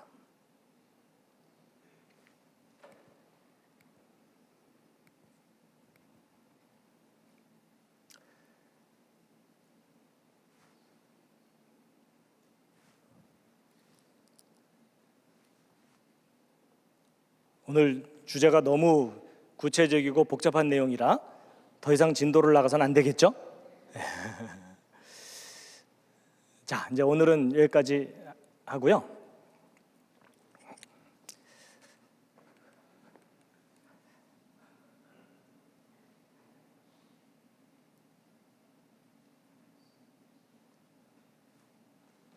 여러분, 이제 처음에 제가 보여드렸던 하나님이 예언을 하시고 그것이 역사 속에 정확하게 이루어지는 것을 이걸 정확하게 확인할 수만 있다면 역사를 다스리시는 하나님이 계시다는 증거가 선명하게 드러납니다. 근데 그게 가능해졌어요. 자, 다시 한번 읽으시겠습니다. 이사야서 41장에 있는 말씀 시작. 야훼가 말하노라 너희는 소송을 제기하라 야곱의 왕이 말하노라 너희는 강력한 이유들을 제시하라. 예, 이것은 킹 제임스 버전 흠정역 번역인데요. 여러분, 하나님이 예언하시고 역사를 통해 정확하게 이루신다는 것을 검증할 수 있는 시대가 되었다라는 말씀으로 12번의 강의를 모두 마치도록 하겠습니다. 마지막 꽃다발입니다.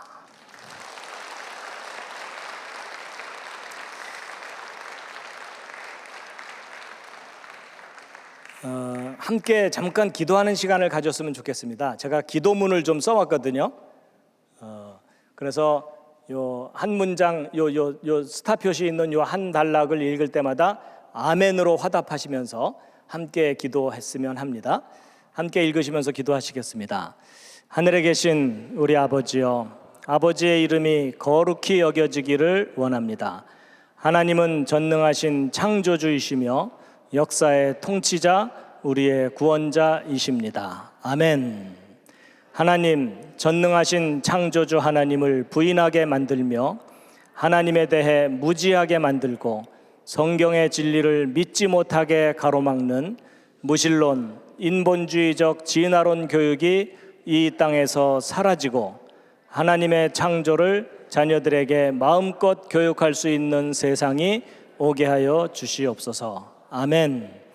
이 땅에 야훼 하나님을 아는 지식이 가득하기를, 진화론, 무신론, 반성경적인 지식들이 사라지기를 기도합니다. 아멘. 주님, 하나님의 왕국과 하나님의 의를 구하는 모든 일을 형통케 하옵소서. 우리 주 예수 그리스도의 이름으로 아버지께 기도드립니다. 아멘. 예, 이상으로 마치도록 하겠습니다.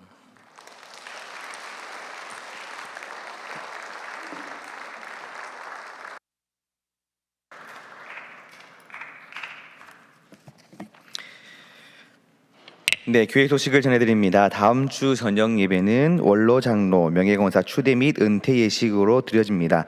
함께 오셔서 많이 축하해 주시면 감사하겠습니다. 성탄절 사랑의 쌀 나눔이 24일 주일까지 진행됩니다. 많은 참여 바랍니다. 나머지 광고는 주보를 참조해 주시기 바랍니다. 찬송가 79장 함께 찬양할 때에 특별히 하나님이 창조하신 그 창조의 배경의 그림을 보면서 함께 찬양하도록 하겠습니다.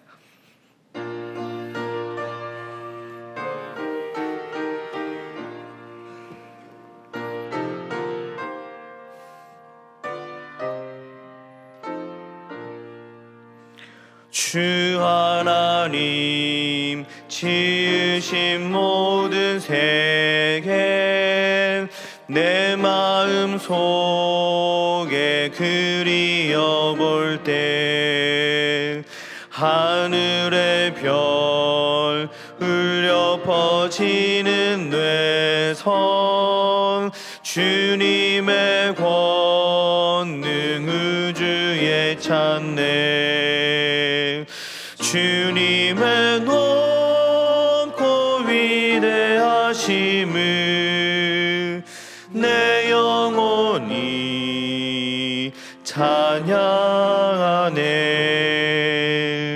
주님의 높고 위대하심을 내 영혼이 찬양하네 숲속이나 험한 산 골짜기에서 지적 위는 저 새소리들과 고요하게 흐르는 시냇물은 주님의 솜씨 노래하도다 주님의 하심을 내 영혼이 찬양하네 주님의 높고 위대하심을 내 영혼이 찬양하네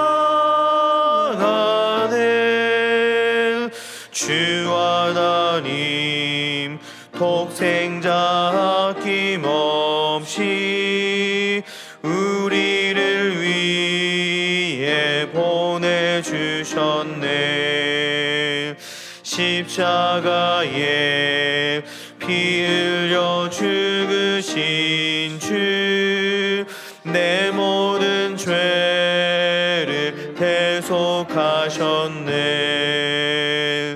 주님의 높고 위대하심을 내 영혼이 찬양하네 주님의 하심을 내 영혼이 찬양하네. 내 주 예수 세상에 다시 올 때 저 천국으로 날 인도하리. 나 겸손히 엎드려 경배하며 영원히 주를 찬양하리라. 주님의 높고 위대하심을 내 영혼이 찬양하네. 주님의 높고 위대하심을 내 영혼이 찬양하네.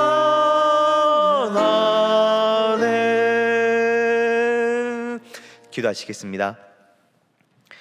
이제는 우리 주 예수 그리스도의 은혜와 하나님의 사랑과 성령님의 교통하심이 이 세상을 말씀으로 창조하신 하나님을 기억하고 이 땅에 하나님의 복음을 전하며 살아가고자 다짐하는 동안의 모든 성도님들 위해, 또한 삶의 가정과 사업장 위에 지금부터 영원토록 함께 하시기를 간절히 축원하옵나이다. 아멘.